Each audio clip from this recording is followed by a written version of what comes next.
Bueno, aurten nik uste uzta ona izan dela, ez? Sagar kopuru kantitate handiak hartu dituzte, barietate gehienak, eta bueno, gustora gelditu baitu. Oraindik ez dugu bukatu uzta biltzen, erraziakin nahi gara azkenekoekin, baina ez uzta bikaina izan da. Ez da zenbakiekin ez dago esaterik, baina gustora gelditu gara. Eta eguraldiaren ingurun, eguraldiak bai baldintzatzen du uzta, gure kasuan euriakin ez da arazo handirik izan, bai kalteak ere egiten dio, ez ohiko kalteak, gorrina sortzen dio eta bat aste, baina bueno, esan ekoizleak beti barietate erresistentetara jotzen dugu eta alde hori nahiko gaindituta daukeu, eta bai eguzkiagatiken bai izan dira erredurak, behin 35 gradutik gora izaten den temperatura kaltea sortu ditu, sagarrak erre egin dira azalaldetiken, eta hor bai izan da galera, baina bueno, nola kopuru handiak izan dian, bueno, ez da kontutan ez herri izateko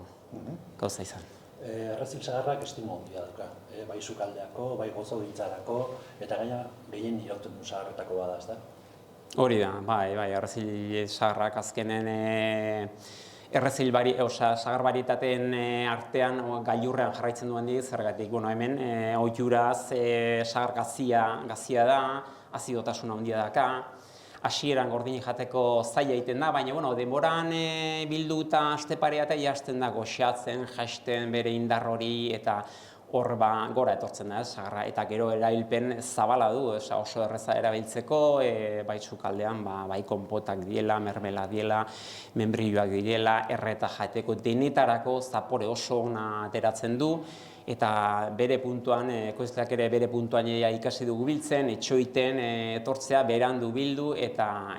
sagarra izugarri ona da. Aurten pixka berrikuntza izango da, sagar desberdinen erakusketa bat egingo da, pixka bat arduradun zeu izango zara, eta zer egongo da ikusgai?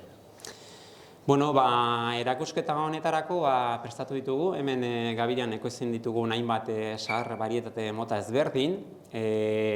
pixka bat multzoka egitearren egongo da multzo bat, 13 barietateko multzo bat, orain dela 31 urte landatu genituenak, eta horiekin lanen gabiltzanak,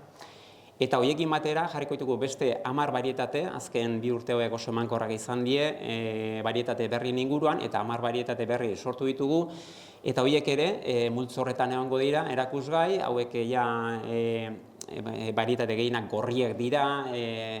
jansagar finak, gozoak, gazi gozokoak ere egongo dira. Orain pixka bat modan dauden sagarrak, eta horiekin batera erakusketa bukatzeko beste 2 barietate izango dira, bat irasagarra izango da, dultzeak egiteko erabiltzen dena, eta beste bat erabiltzen duguna polinizazioa laguntzeko, halako loraldi fuerteak ematen ditu, eta beste sagarrondoei lagundu egiten dira polinizazioan. Sagar hau berez ere erabili izan dute sukaldari trebeak, baina ez da normalean saltzen, baina erakusteko ekarriko da, eta guztira 25 barietate erakutsiko ditugu, eta gehienak, hori esan bezala, jan sagarra, maiko sagarrak ikusteko, eta etorkizun hurbil honetan salgai egongo direnak. Horixe izango da gure erakusketa.